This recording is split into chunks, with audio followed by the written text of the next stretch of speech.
सिद्ध कीजिए कि √5 एक परिमेय संख्या है। चलिए इसको हम लोग सिद्ध करके देखते हैं। सिद्ध करने का सबसे आसान तरीका यहाँ पे आप सीखेंगे। पहले हम करते हैं हल।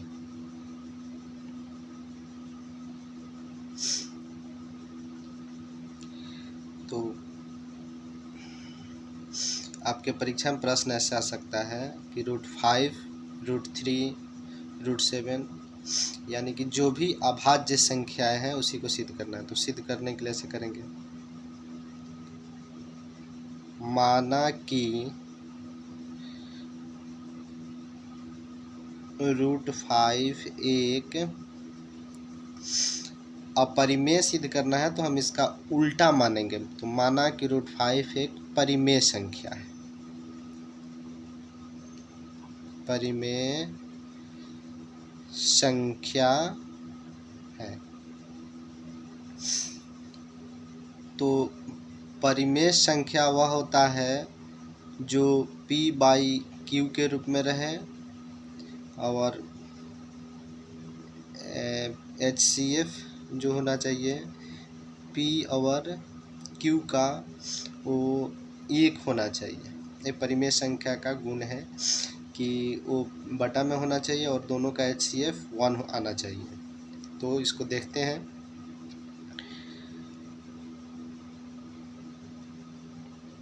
तो परिमेय संख्या हम माने हैं तो लिखेंगे √5 बराबर p/q, क्योंकि हमने √5 को एक परिमेय संख्या माना है।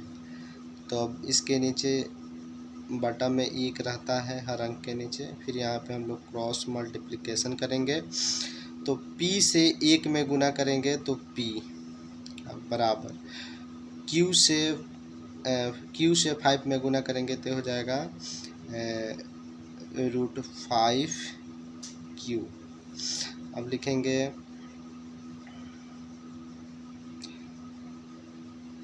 दोनों तरफ वर्ग करने पर। चलिए दोनों तरफ वर्ग करते हैं तो इधर हो जाएगा p का स्क्वायर बराबर इधर हो जाएगा √5q का स्क्वायर। तो ये हो जाएगा p का स्क्वायर अब बराबर √5 का स्क्वायर होता है 5q स्क्वायर। अब q स्क्वायर का गुणांक 5 है तो और इस 5 से आके p स्क्वायर में भाग लग सकता है यदि हम q स्क्वायर बराबर करें तो लिखेंगे चूँकि p स्क्वायर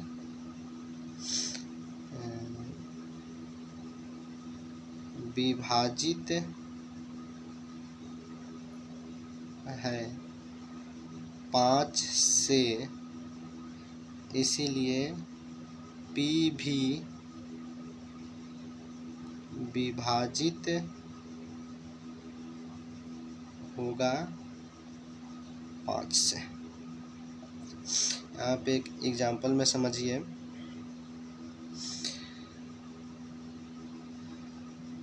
10 का स्क्वायर आता है 100। यदि 100 5 से कटता है, जैसे 10 का स्क्वायर 5 से कट जाता है तो 10 भी 5 से कट जाएगा, 10 भी 5 से कट जाएगा। वही काम यहाँ पे हुआ है कि यदि p स्क्वायर विभाजित है 5 से तो p भी विभाजित 5 से अवश्य होगा। चलिए तो p भी विभाजित होगा 5 से। अगला स्टेप में आते हैं, लिखते हैं अब यहाँ से हमारा दूसरा प्रोसीजर है। लिखेंगे p बराबर, अब यहाँ जो गुणांक है उतना लिखेंगे 5r। 5r हमने लिख दिया। फिर लिखेंगे दोनों तरफ वर्ग करने पर, दोनों तरफ वर्ग करने पर। तो लिखते हैं यहाँ p का स्क्वायर बराबर हो जाएगा 5r का स्क्वायर, ये r है। तो ये हो जाएगा p का स्क्वायर अब बराबर हो जाएगा 25r²। चलिए इसको हम समीकरण 1 ले लेते हैं। इसको अब लिखते हैं, इसको तो मानते, अब लिखते हैं कि समीकरण 1 से p² का मान रखने पर तो मान रखते हैं।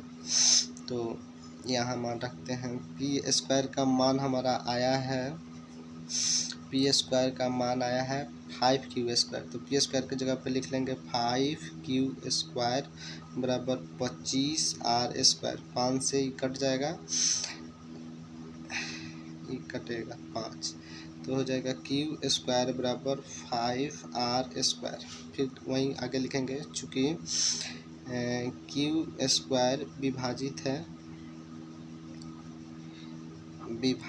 है 5 से, इसीलिए q भी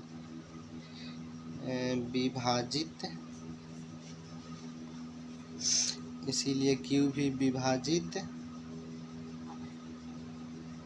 होगा 5 से। अब p इसीलिए HCF p एंड q बराबर नॉट 1, हाँ 1 के बराबर HCF नहीं आया, चूँकि p भी 5 से विभाजित है और q भी 5 से विभाजित है, इसलिए p और q का जो HCF आ रहा है वो 5 आ रहा है। p और q का HCF 5 आ रहा है, तो HCF 1 नहीं आया, इसलिए लिखेंगे कि इसलिए हमारा मानना गलत है। इसलिए हमारा मानना गलत है कि √5 एक हमारा मानना, इसलिए हमारा मानना गलत है कि √5 एक अपरिमेय संख्या है। √5 एक परिमेय संख्या है,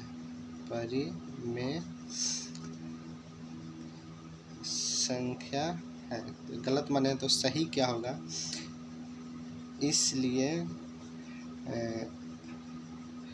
√5 एक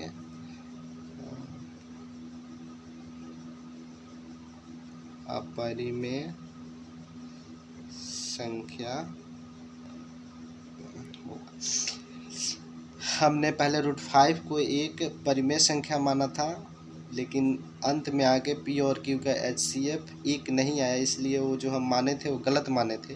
तो फिर सही हमारा होगा कि √5 एक परिमेय संख्या होगा।